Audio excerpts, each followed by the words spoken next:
आपकी कुमकुम भट्ट नमस्ते प्रणाम करती हूँ। और आप लोगों को पता है कि बारिश हो रही है, बारिश में ठंडी बहुत तेज लग रही है। तो हम अपने पतिदेव जी से क्या कह रहे हैं ओढ़ाने और लाने के लिए, आप लोग गीत को सुनिएगा, कमेंट बॉक्स में जरूर बताइएगा।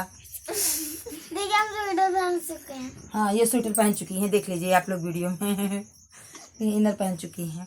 गीत को सुनिएगा, आनंद लीजिएगा, कमेंट में जरूर बताइएगा अपना। अरे जाड़ा से जियरा बेहाल हो, राजा गमछा ओढ़ाईदा। जाड़ा से जियरा बेहाल हो, राजा गमछा ओढ़ाईदा। जाड़ा से जियरा बेहाल हो, राजा गमछा ओढ़ाईदा। जाड़ा से जियरा बेहाल हो, राजा गमछा ओढ़ाईदा।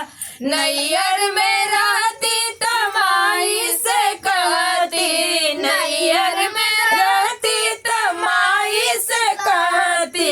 अरे ससुरे में सासू बेकार हो, राजा गमछा ओढ़ाईदा। ससुरे में सासू बेकार हो, राजा गमछा ओढ़ाईदा। जाड़ा से जियरा बेहाल हो, राजा गमछा ओढ़ाईदा।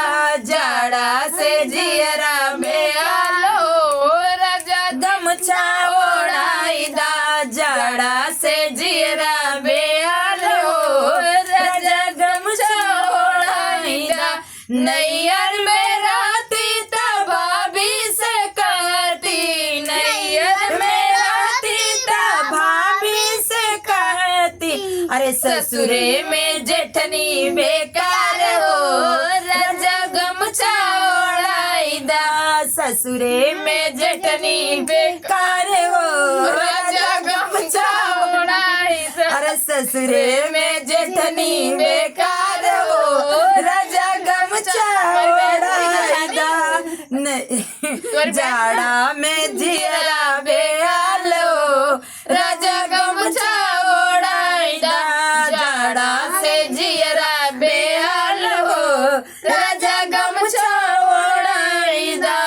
अरे नैयर में रहती तब बहिनी से कहती, नैयर में रहती तब बहिनी से कहती। अरे ससुरे में ननदी बेकार हो, राजा नहीं ओढ़ाईदा। ससुरे में ननदी बेकार हो, राजा गमछा ओढ़ाईदा। ससुरे में ननदी बेकार हो, राजा गमछा ओढ़ाईदा। जाड़ा से जियरा बेहाल हो, राजा गमछा ओढ़ाईदा। जाड़ा से जियरा बेकार हो, राजा गमछा ओढ़ाईदा। जाड़ा से जियरा बेहाल हो, राजा गमछा ओढ़ाईदा।